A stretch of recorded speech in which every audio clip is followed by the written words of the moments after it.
Deus os bendiga, Deus os abençoe com toda sorte de bênção, não só nessa noite, mas todos os dias da sua vida, você seja cercado com as misericórdias dele, amém? Para nós, mais uma vez, satisfação, podermos estar juntos aqui, algumas fisionomias novas, né? Não sei se estarmos sem máscara tem nos dado aquela condição de ter mais visibilidade, ver melhor a face dos irmãos, o rosto dos irmãos, nos lembrarmos uns dos outros, porque essa máscara tirou um pouco até da nossa identidade. Mas com fé em Deus, nós vamos rompendo cada dia mais esta batalha contra esse Covid, e com certeza Deus tem cuidado de nós. Eu passei essa Covid, pelo menos os 2 primeiros anos, indo em velório, transportando mãe que havia acabado de perder o filho para todos aqueles trâmites de cemitério, de organização fúnebre.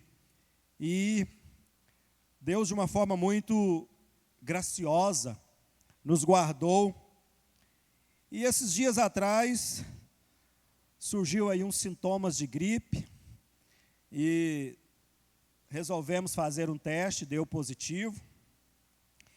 E tanto eu e a Cleide, e depois eu estava orando uma madrugada dessas, eu falei: Deus, passamos pelo olho do furacão, eu deixei de estar em 2 velórios durante o ápice da pandemia, foi muito. Muitos desses sepultamentos que fomos, pessoas jovens, pessoas idosas, pessoas que foram vítimas desse vírus. E eu orando, uma madrugada dessa, e falei: Deus, e agora, depois de tanto situações que poderiam ser passivas da gente ter sido infectado, isso aconteceu-nos agora. E aí Deus falou algo extraordinário ao meu coração. Deus disse para mim assim: eu te guardei naquele período mais crítico e estou com você agora quando você está testado positivo para o Covid.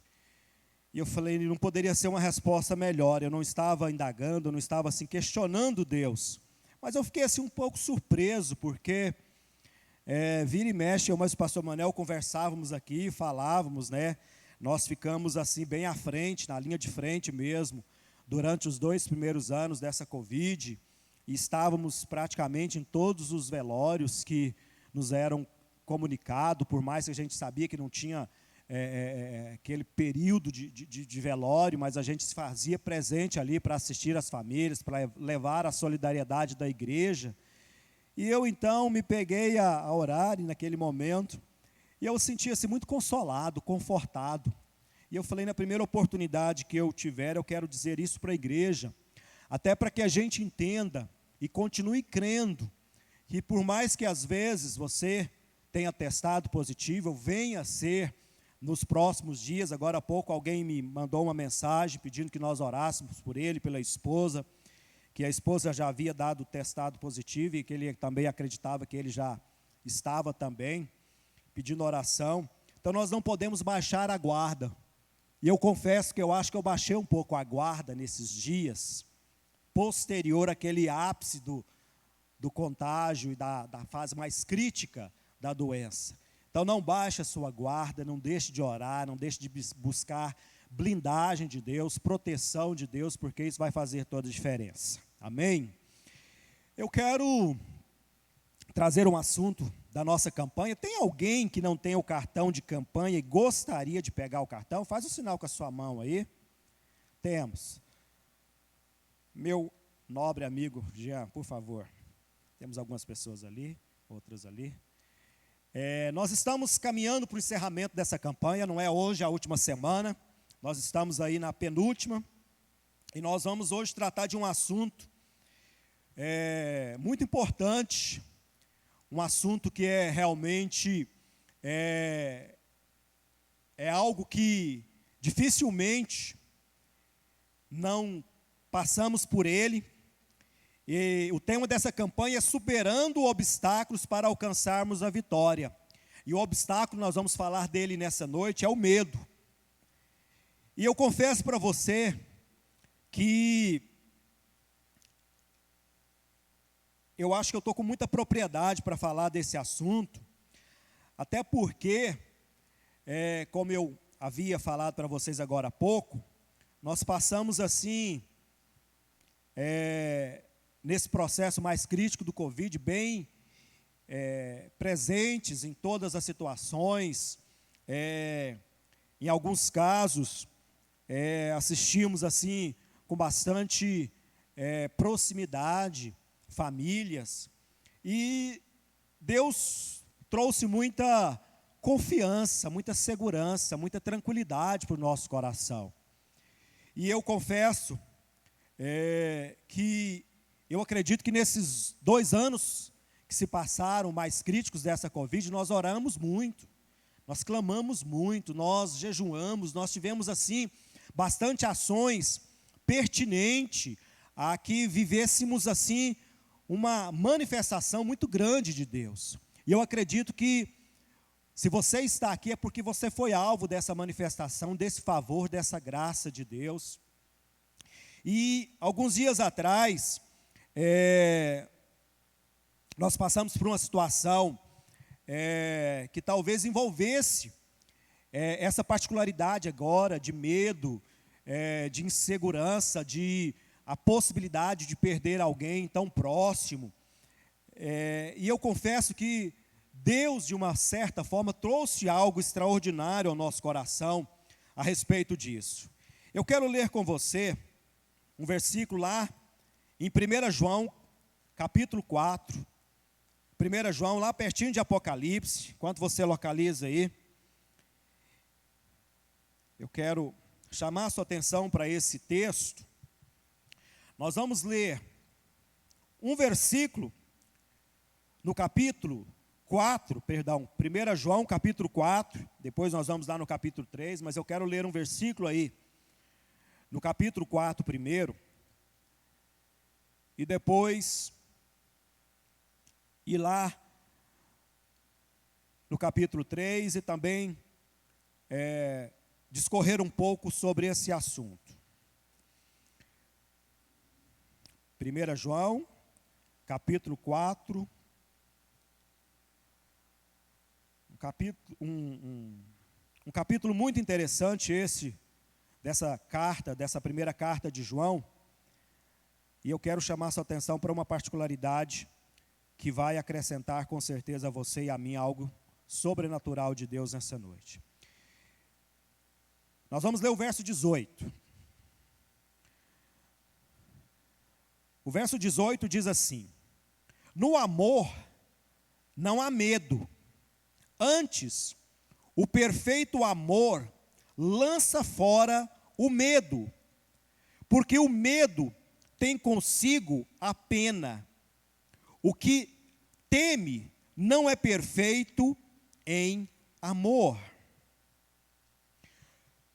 Esse texto, ele é um texto muito extraordinário, e alguém que fala dessa particularidade, fala com a propriedade, é muito grande, que é o apóstolo João, de ter tido uma proximidade, uma intimidade, uma liberdade com o Senhor Jesus muito intensa. Ele é aquele discípulo, como é chamado, o discípulo amado. Ele é aquele discípulo que, na ocasião ali, da celebração da Santa Ceia, daquele momento, aqueles últimos instantes de Jesus, antes da sua prisão, condenação, tortura e morte, que ele estava de uma forma tão íntima, tão próxima. Quando a gente estuda um pouco mais profundamente a história de João, a gente percebe que ele tinha uma liberdade muito maior do que os demais com o Senhor Jesus. E por isso ele trata desse assunto com a propriedade que lhe é peculiar. Ele é chamado o apóstolo amado. Ele é chamado o apóstolo que experimentava, que vivenciava algo extraordinário de liberdade com o Senhor. E esse texto, ele fala a respeito do amor. Mas quando nós lemos todo esse capítulo 4, também o 3, nós vamos perceber que essa particularidade o apóstolo trata para que eu e você tenhamos uma segurança de que o medo é algo que, na verdade, deveria estar bem distante de nós, mesmo diante de adversidades, de problemas complexos. Eu trouxe aqui uma definição de medo que diz o seguinte: o medo é um estado emocional que surge em resposta à consciência perante uma situação de eventual perigo. Então, o medo é um estado emocional que surge em resposta à consciência perante uma situação de eventual perigo. A ideia aqui é que algo ou alguma coisa possa ameaçar a minha ou a sua segurança, a minha ou a sua vida, ou a vida de alguém a quem amamos muito. E faz com que o nosso cérebro ative involuntariamente uma série de compostos químicos que provocam reações que caracterizam o medo. Essa é uma definição a respeito do medo. É algo que é instintivamente emocional. É algo que nos leva a um comportamento. Eu ouvia hoje um relato de alguém que dizia, após ver uma pessoa entrar em uma copiosa ação de choro, e ela perguntou: por que você está chorando, fulana? Ela disse: não, porque eu estava olhando para a senhora, e eu estava assim, observando a senhora, e a senhora está assim, muito debilitada. E ela começou a chorar, aquele choro assim, intenso mesmo. E eu linkei essa informação de hoje com essa particularidade aqui. A gente percebe que é uma reação instintiva, emocional, que desencadeia alguém, o medo de perder alguém que aparentemente parece estar em uma condição de saúde bastante debilitada. Alguém que estava às portas, ou está às portas da morte.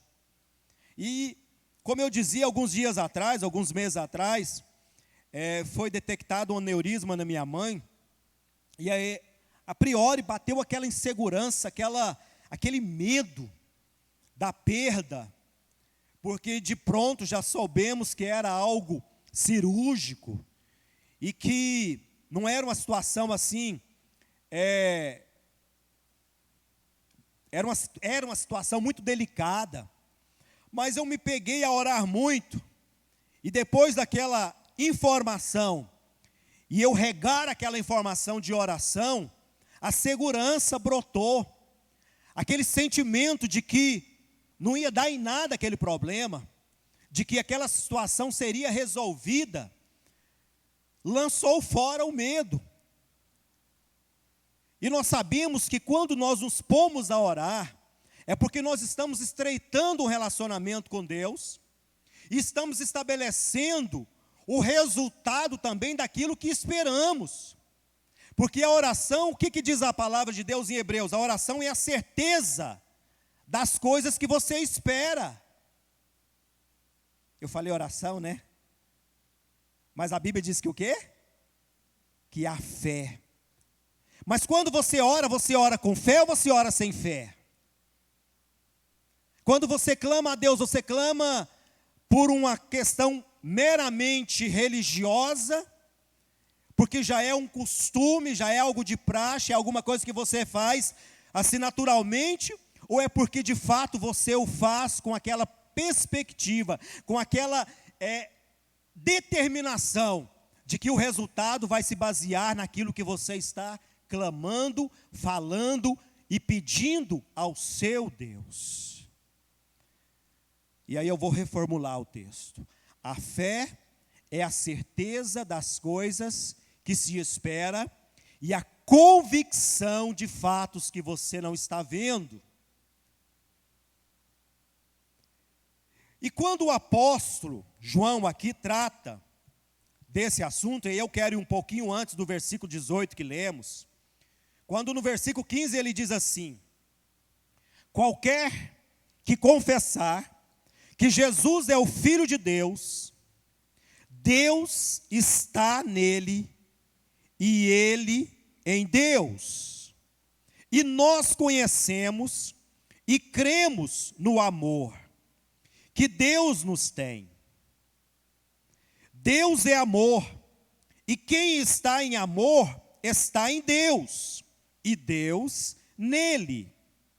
Nisto é perfeito o amor para conosco, para que no dia do juízo tenhamos confiança, porque qual ele é, somos nós também neste mundo. E aí o verso que lemos, 18: no amor não há medo, antes o perfeito amor lança fora o medo, porque o medo tem consigo a pena, e o que tem medo não é perfeito em amor. Quando nós lemos esse texto e a história que João traz aqui, ele fala de um amor não meramente de palavras, não um amor em que é demonstrado com uma afeição de uma pessoa para com o outro. Quando nós vamos para o verso do capítulo 3,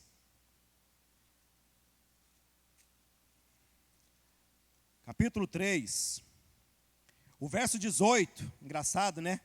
Nós lemos capítulo 4, verso 18, e olha o capítulo 3, o verso 18. Meus filhinhos, não amemos de palavras, nem de língua, mas por obra e em verdade. O apóstolo João trata de um assunto aqui, falando de uma atitude, de um comportamento que precisa estar sempre presente em nossas vidas. E essa atitude é o amor. E o amor, ele não é demonstrado com palavras.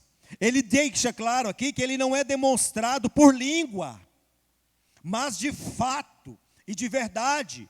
É em obras, é em atitudes, é em um comportamento. Não basta você olhar para uma pessoa e dizer eu te amo. Isso requer mais do que essas palavras.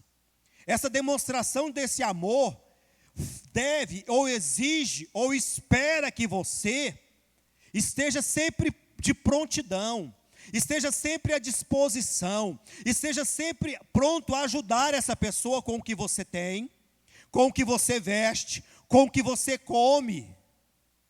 Este amor que o apóstolo João traz aqui, e é o amor que nos associa, que nos assemelha, é o amor que nos coloca linkado com Deus, aliançados com Deus, que vai nos dar uma sustentação, que quando numa situação de medo, quando numa situação de pavor, quando numa situação que envolve uma crise, você vai agir diferentemente do que agiria se você não estivesse em amor.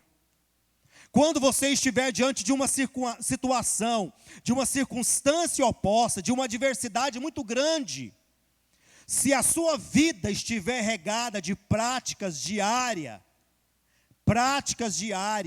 e essas práticas não nos faz menção apenas com aqueles com quem habitamos debaixo do mesmo teto, daqueles com quem trabalhamos semanalmente, mês após mês, ano após ano.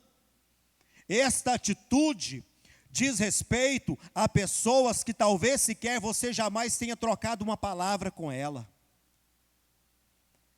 Esse gesto, esse comportamento, essa atitude requer muito mais de nós. para com as pessoas com quem nós não convivemos. Porque é muito fácil,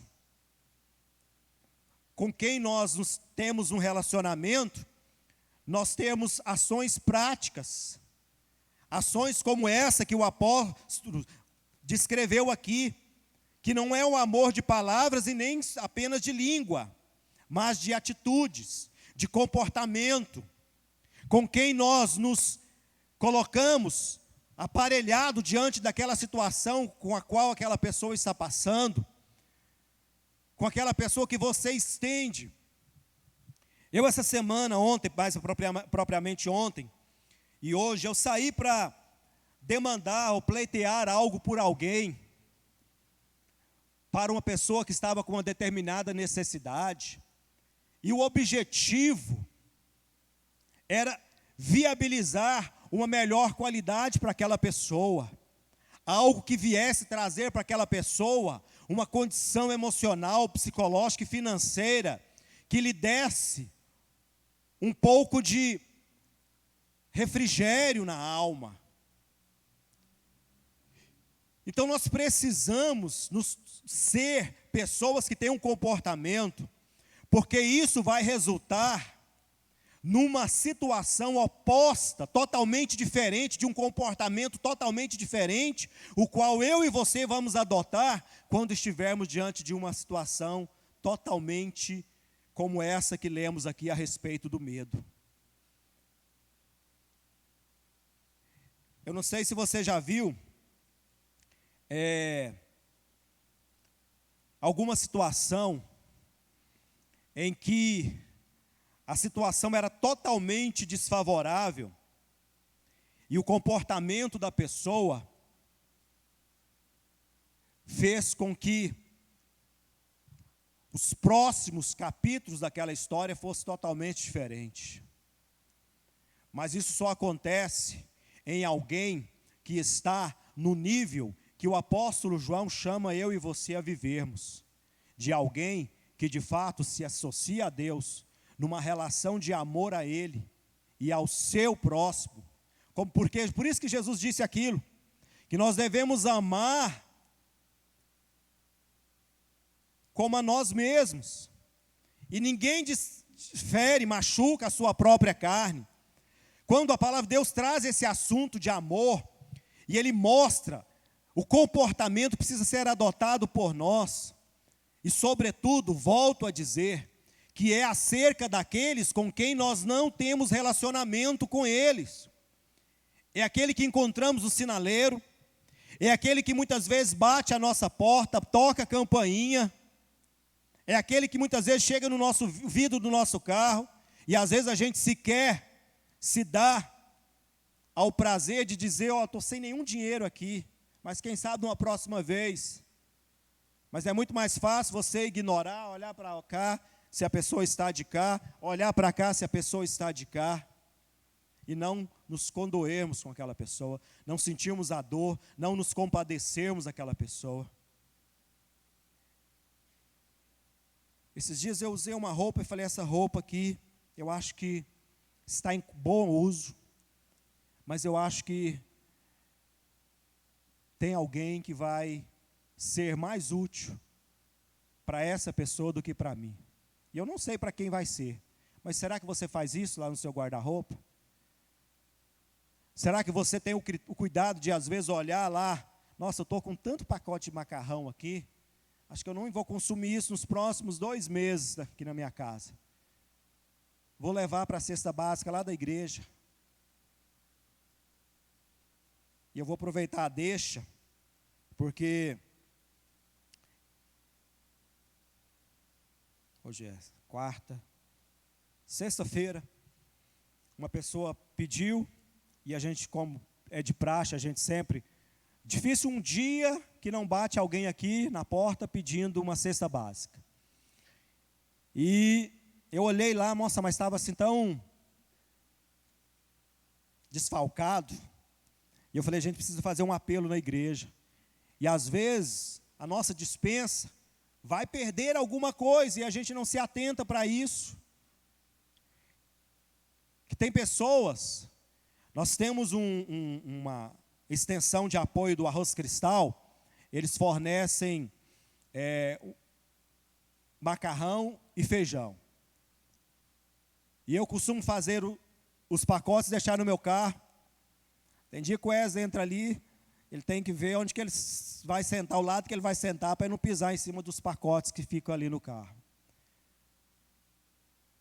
E você não imagina a alegria de uma pessoa no sinaleiro ao receber algo tão básico. Demonstre amor, externe amor, porque o texto continua dizendo, lá no capítulo 3, que se nós dissemos que amamos a Deus, a quem não vimos, a quem ninguém viu, mas o seu semelhante, o seu próximo, com quem você às vezes passa por ele sempre, e você não tem nenhuma demonstração de amor por essa pessoa, como você pode dizer que ama a Deus, se você não consegue amar o seu próximo? Se você não consegue amar alguém que às vezes trouxe algum desconforto para você, trouxe algum dissabor para você.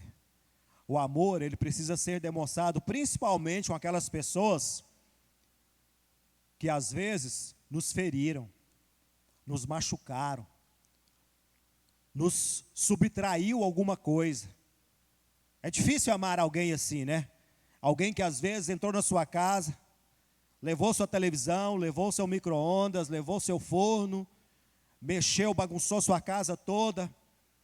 Nós que já passamos por isso, né, Lorena? Muitas vezes é difícil falar que a gente ama, libera e perdoa essa pessoa. Mas isso precisa nos acontecer, sabe? Esse ódio que nós, muitas vezes, permitimos minar, não pode, não pode.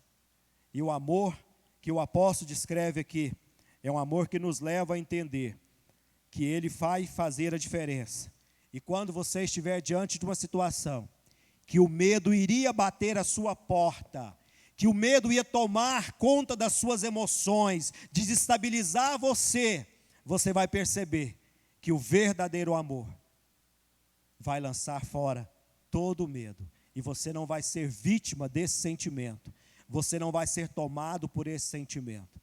E você vai se agigantar diante daquela crise, diante daquela dificuldade, vai orar com ousadia, vai bradar com temor, vai declarar que aquela situação vai ser totalmente sanada e Deus vai te responder de uma forma sobrenatural.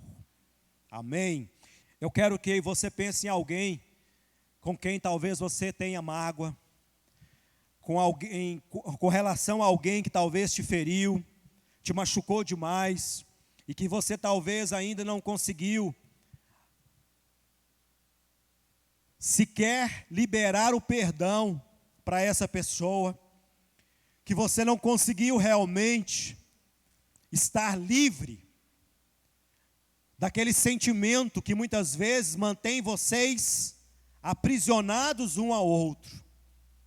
E eu quero dar a você a liberdade de orar nesse momento, de liberar, de ministrar o perdão, de abençoar essa pessoa, porque quando nós fazemos isso, nós estamos estreitando ainda mais a nossa comunhão com Deus, nós estamos estreitando ainda mais o nosso relacionamento com Deus. Isso vai fazer toda a diferença, para quando você orar a respeito das suas causas, a respeito daquelas situações que você está pleiteando, que você está esperando a resposta vai vir muito mais rápida, a resposta vai surgir assim, de uma forma sobrenatural na sua vida, porque o verdadeiro amor, além dele lançar fora todo o medo, ele dá a você a condição de ter resposta às suas orações, aos seus clamores, às suas intercessões, em nome de Jesus.